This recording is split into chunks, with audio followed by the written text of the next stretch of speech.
Macron promulgue la loi sur la fin de vie, ça y est. Une réforme historique vient officiellement d'entrer dans la dernière étape de son parcours. Emmanuel Macron a promulgué la loi sur la fin de vie après plusieurs mois de débats au Parlement. Le texte avait été définitivement adopté par les députés et les sénateurs avant d'être examiné par le Conseil constitutionnel. Le 14 août, les sages ont validé l'essentiel du dispositif. Puis, le 18 août 2026, Emmanuel Macron a officiellement promulgué la loi.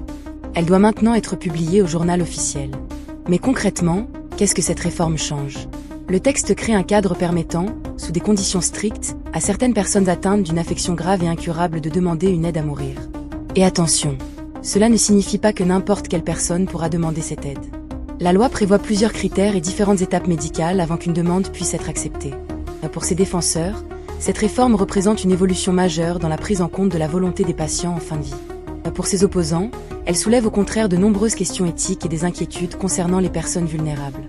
Après des années de débats, la France franchit donc une nouvelle étape sur cette question extrêmement sensible. Et cette réforme risque encore de provoquer de nombreuses réactions dans les prochains mois.